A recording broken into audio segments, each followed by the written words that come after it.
Oui. Je disais, une fois que nous avons détecté notre zone ici, euh, nous allons placer notre ordre différé euh, juste, juste là, juste ici, notre sell limite. Et puis nous allons placer notre stop loss quelque part là. OK? Et puis notre TP final, c'est les derniers creux ici. Alors je vous ai déjà expliqué comment, pourquoi je le considère comme TP final. Et maintenant, nous devons détecter sur ce mouvement de retracement des zones susceptibles qui peuvent rejeter les prix vers le haut. Alors, ce sont autres que des zones, des zones ici, voilà.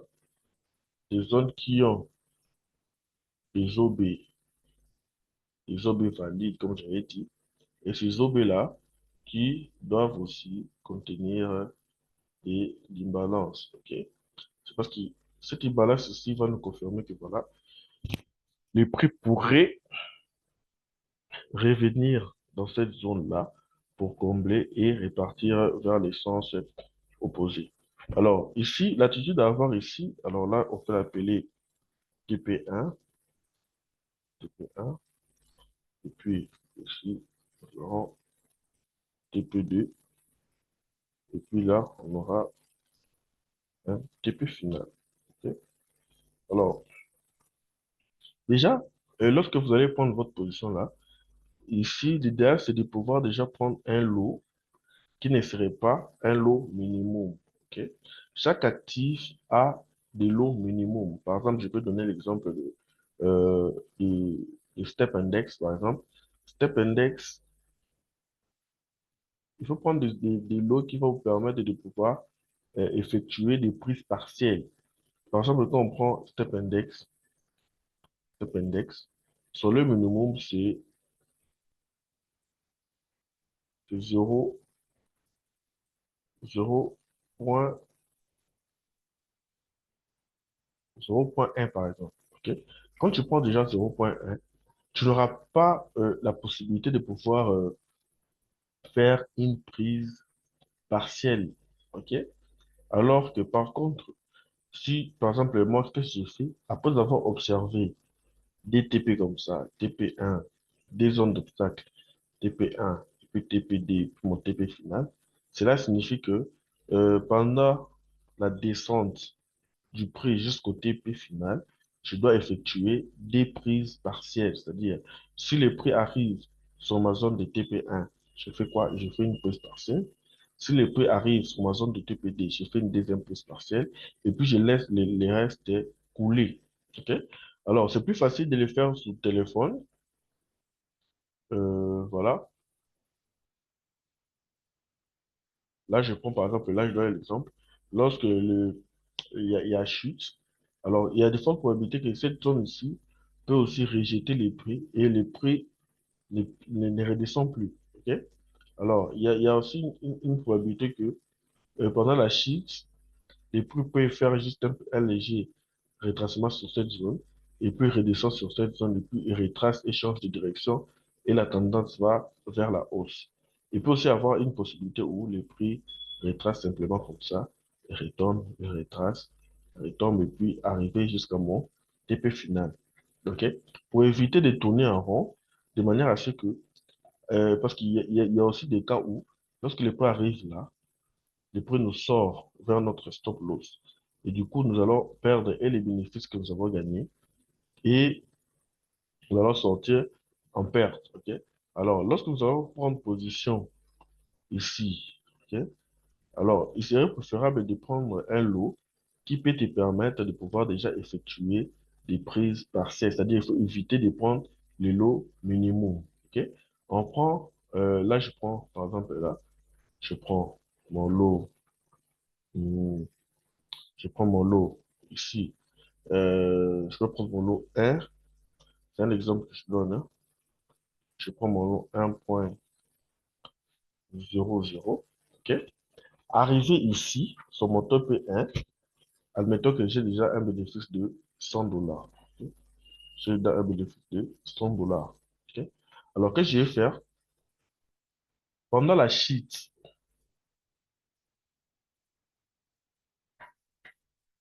pendant la chute, ok?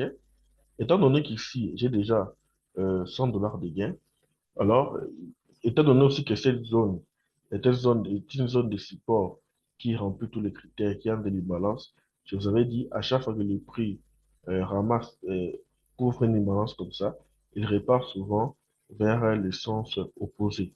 Alors, ce que j'ai fait, c'est quoi? Je déplace mon stop loss qui était en négatif ici. Admettons qu'elle était à -20. Ok? Elle était à -$20, que je fais.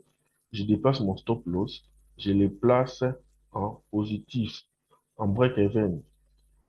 Donc, quand vous placez votre stop loss en positif, et depuis stop loss, elle devient break-even.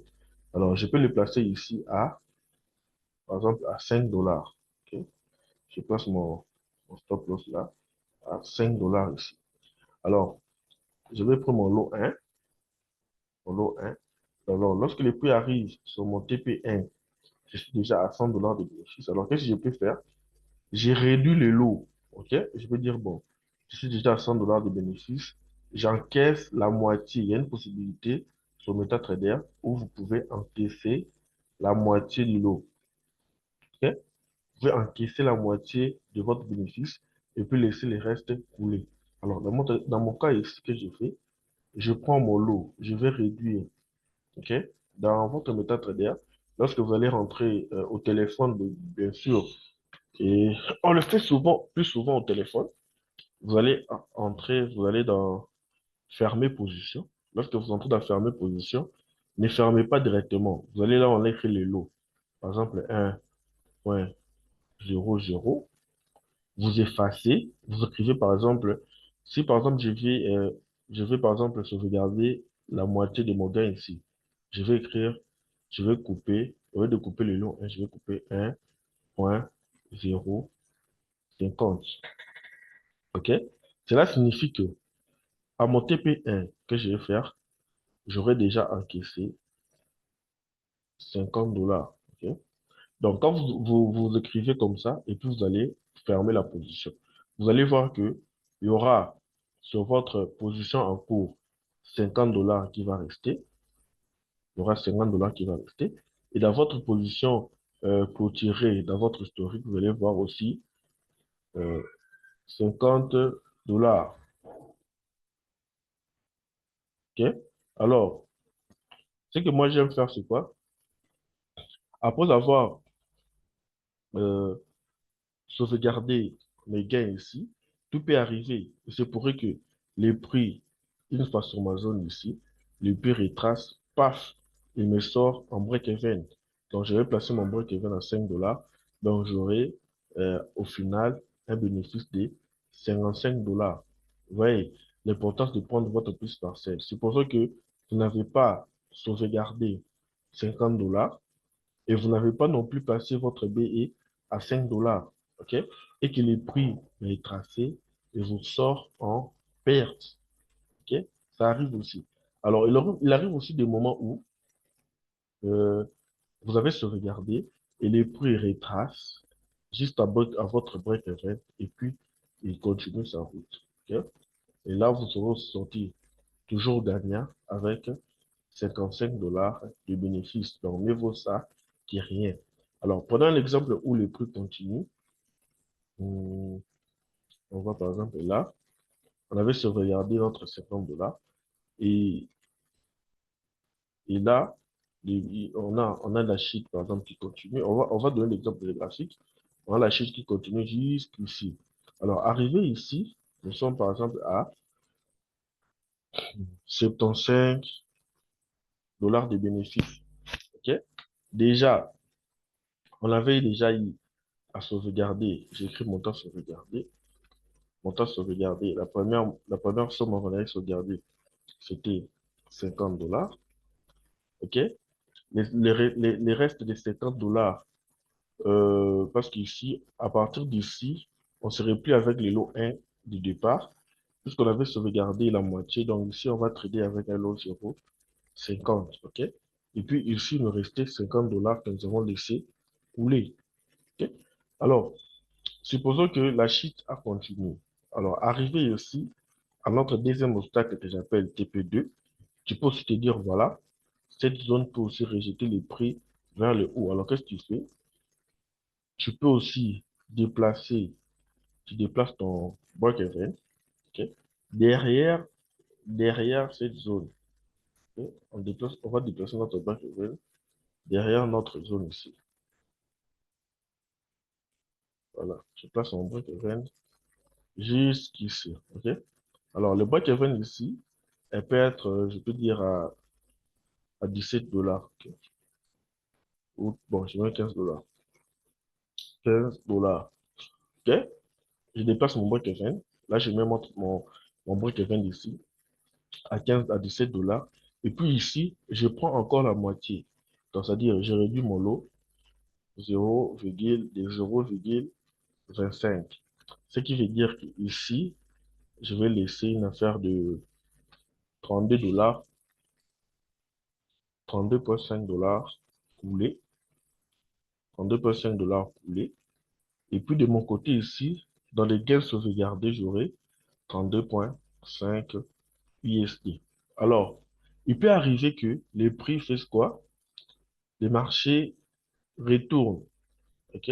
Les prix arrivent là, paf, il nous retourne, paf, il nous sort, et puis il va, et puis il nous crée un, un BOS vers le haut, un coach, et puis la tendance change et repart vers le haut. Le plus important pour nous ici, c'est de pouvoir entrer, savoir quand entrer, quand sauvegarder notre gain, de manière à ce que même si les marchés retournaient contre nous, nous sommes toujours gagnants. Ok, vous voyez.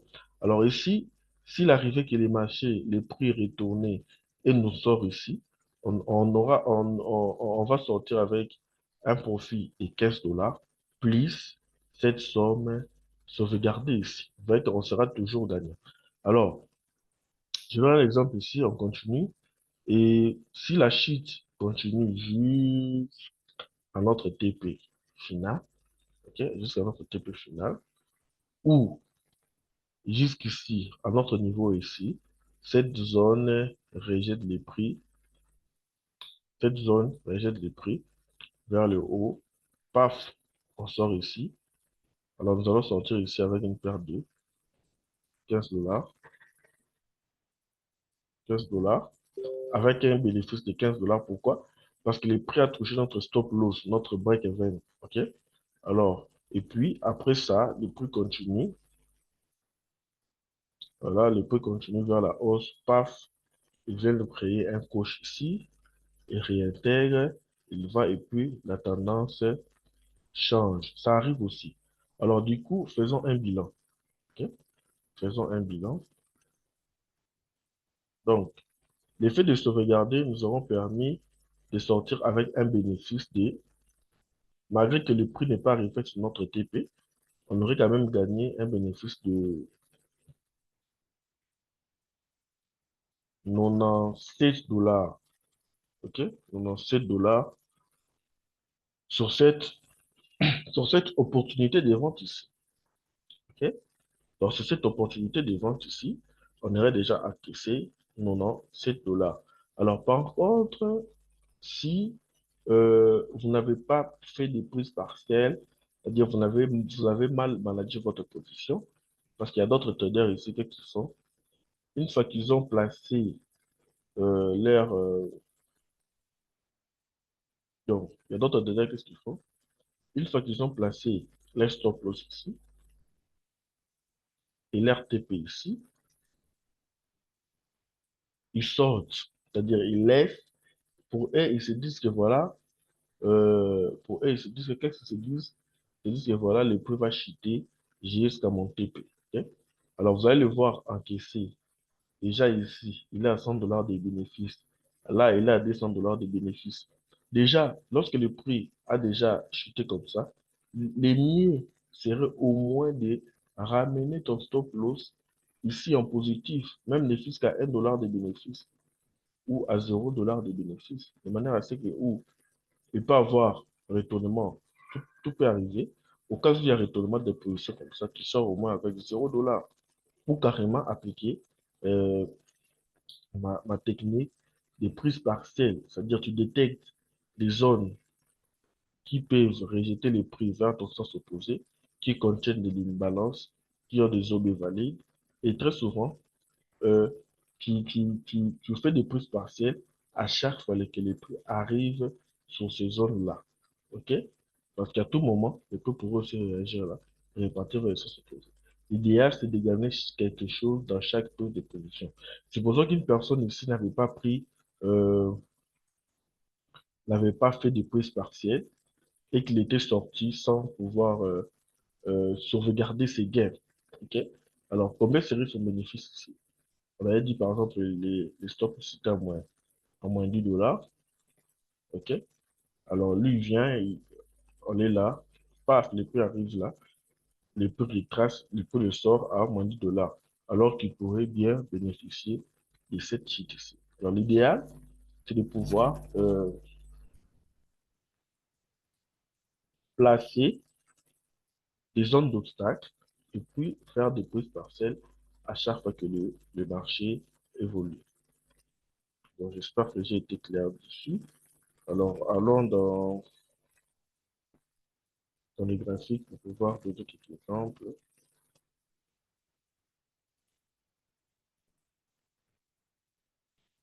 Alors, bon, voilà. Alors, nous allons essayer d'analyser les anciennes opportunités hein, qui avaient eu lieu déjà. On va chercher. Hein. C'est pas toujours facile de pouvoir trouver ce genre de scénario, mais je pense que c'était facile quelque part par le passé ici. On avait quand même trouvé une opportunité pour faire. Sur crash, je me recherche pour voir.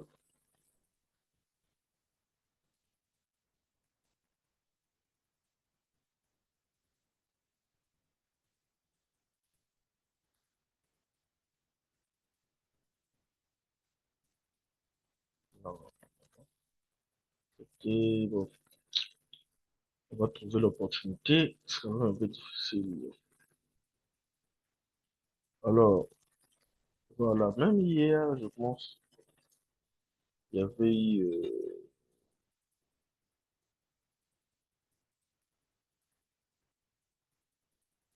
ok, il y avait une entrée ici, qui était très difficile de faire. Voilà.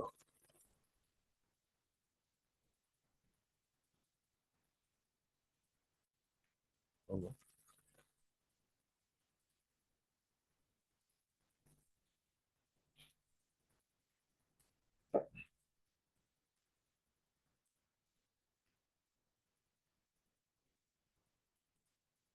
On va essayer de chercher un peu.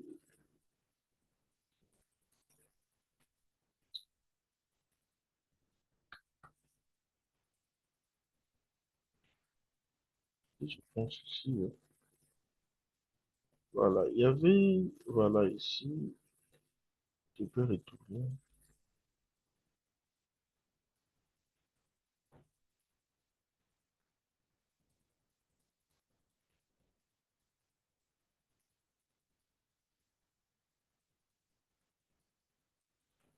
Ok, on dit ça sur M30, je vais voir. Alors, ça, c'était, il y avait l'opportunité de vente ici. Il y avait l'opportunité de vente ici. Il y avait une opportunité de vente ici, c'est-à-dire j'ai détecté mon OB. Il y avait mon OB là. Mon OB était là. Mon OB était vraiment euh, valide. Ok. Mon OB était tellement valide ici. Alors, je devais détecter sur ce mouvement de hausse ici les zones qui peuvent rejeter le prix vers un sens opposé. Il y avait cet OB ici qui contenait aussi de l'imbalance. Deuxièmement, il y avait aussi cet OB qui contenait de l'imbalance. Il y avait aussi ça. Et puis, il y avait mon début final là. Ok. Alors, observez ce qui s'est passé ici. Le prix est revenu dans ma zone, il a tombé l'imbalance, le prix m'a déclenché. OK? Alors, qu'est-ce qui s'est passé? Lorsque le prix est arrivé au niveau de mon TP1, vous voyez, il y a eu ce retracement ici. Donc, quand j'ai pris, j'ai j'ai pris mon stop loss était quelque part là. Ok, mon stop loss était quelque part ici. Je ne sais pas c'est quoi ici. Voilà, tu vois, j'ai mis mon BI ici. Et puis j'ai fait ma pause partielle là. Qu'est-ce qui s'est passé? Le prix est revenu. Paf, elle m'a sorti. Donc, si je n'avais pas mis les BI, j'allais sortir en perte. Vous voyez? Mais du moins, lorsque j'avais encaissé une partie de mes bénéfices ici, le prix m'a sorti en break-even. Et par après, le prix est revenu, voilà, il a atteint le TP2 jusqu'à mon TP final. Là, ce sont des manipulations de dérive. Alors, on va encore chercher l'autre exemple. J'espère que je trouve. Voilà. Alors, ici, on avait notre peu d'entrée ici, vers celle. On avait notre OB valide, il y avait l'imbalance ici. Le peu devait venir prendre là et puis chuter. Ok. Et ça, on voit clairement qu'est-ce qui s'est passé. Voilà, sur cette zone ici, on devait détecter des zones d'obstacles.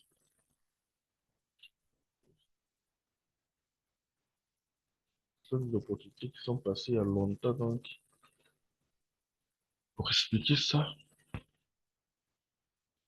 ok, voilà. Il y a ça. Je peux le faire venir sur H1, 100,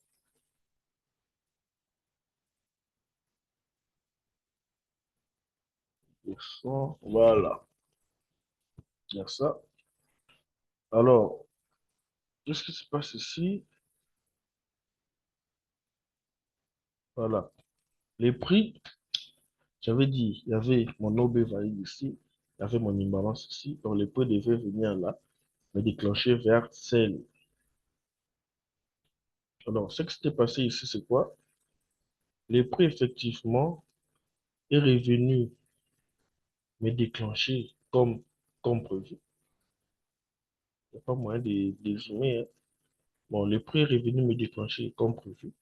Alors, je devais détecter sur ce mouvement de réintégration jusqu'à ma zone, des zones qui peuvent rejeter les prix vers le sens opposé.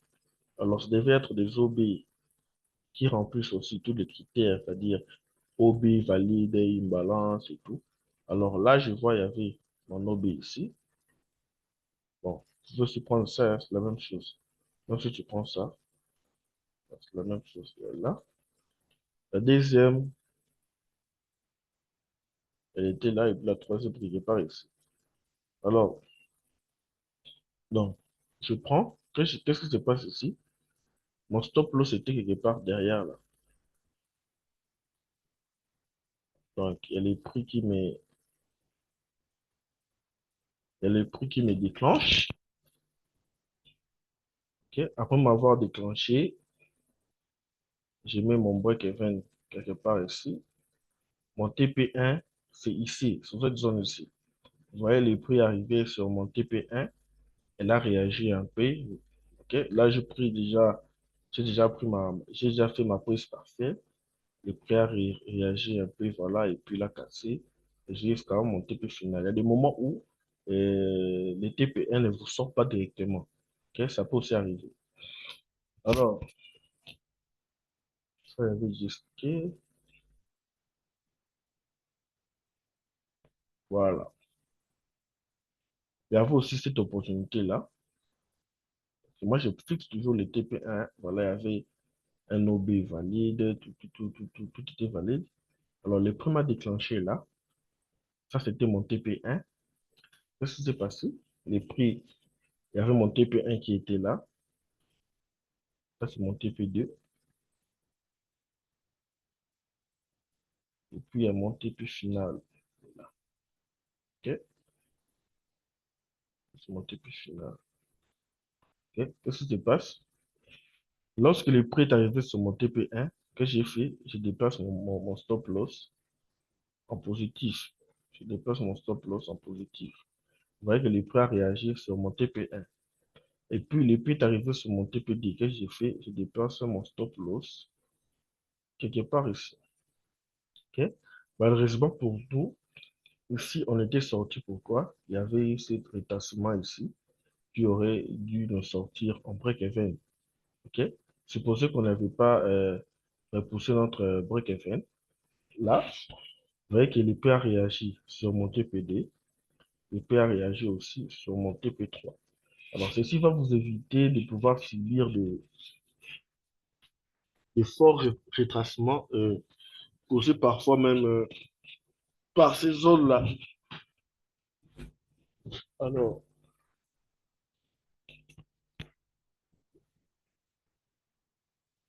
on va prendre le dernier exemple. Hum,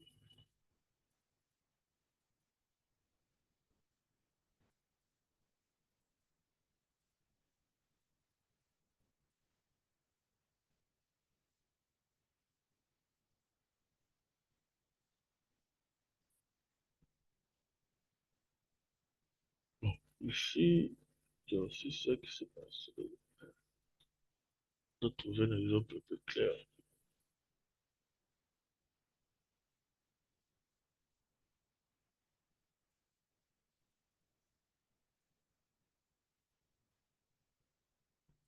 Bon, en tout cas, ça ne se passe très souvent, mais il faut vraiment avoir un coup d'œil hein, pour pouvoir l'observer. Et ça revient très, très, très souvent. J'ai à trader ce cas presque chaque fois. À chaque fois que je trade, je rencontre toujours des situations où, une fois que les prix arrivent sur ma première zone TP1, et puis il y a retracement à mon point de départ. Voilà, il y avait un trade que j'avais pris ici, acheté par le passé. C'était ça. Et non, c'était au-dessus.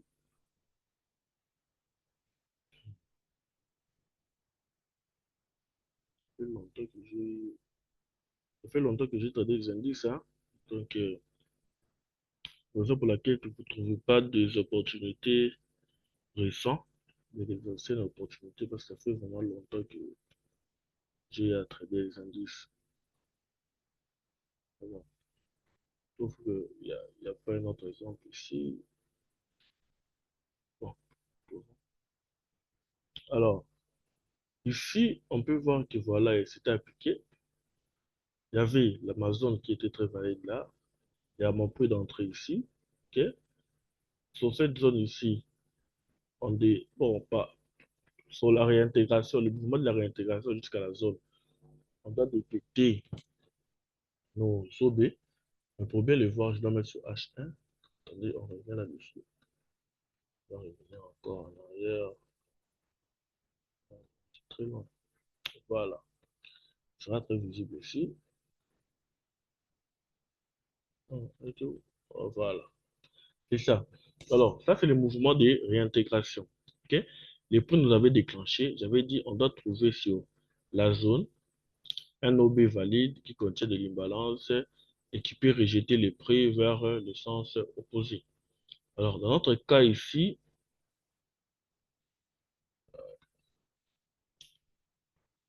bon, voilà, on est là. Dans notre cas ici, on doit vérifier sur cette zone ici, l'OB valide, qui a de l'imbalance, tout ça, machin. Alors là, on voit ici, nous avons notre premier TP1. Bon, elle est proche avec celle-là. Deuxième ici. Bon, c'est vraiment proche, donc je préfère considérer la première. Comme ça. Alors, à part ça, la deuxième, elle est où? La deuxième, elle est là. Ok. La deuxième, elle est là.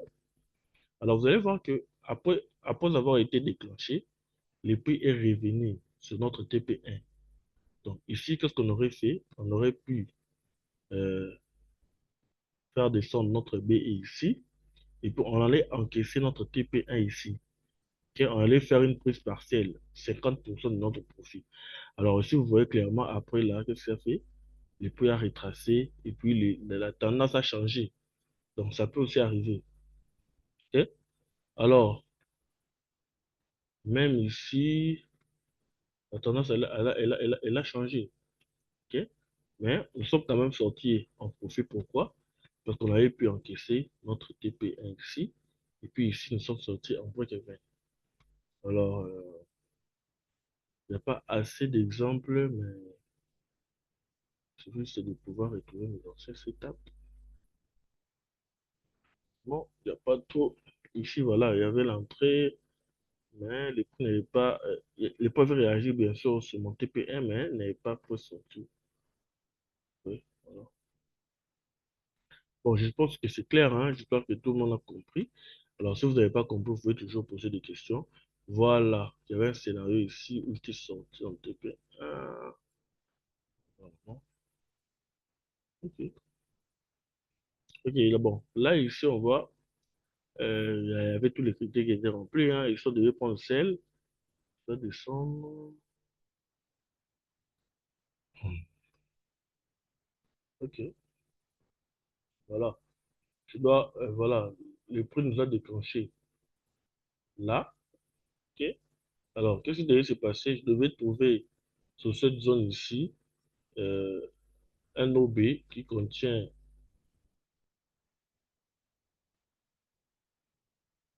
je vais retrouver ça. Raison pour laquelle je vais m'expliquer sur TradingView pour éviter tout ça. Voilà, on est là.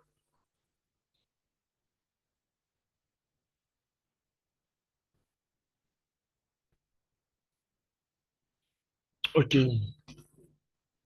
on est là. On devait trouver une zone. Je pense que j'avais trouvé la zone sur M15. Hein. Sur M30, c'est pas trop visible, mais je pense que la zone était quelque part ici. TP1. Alors, le prix nous a déclenché ici.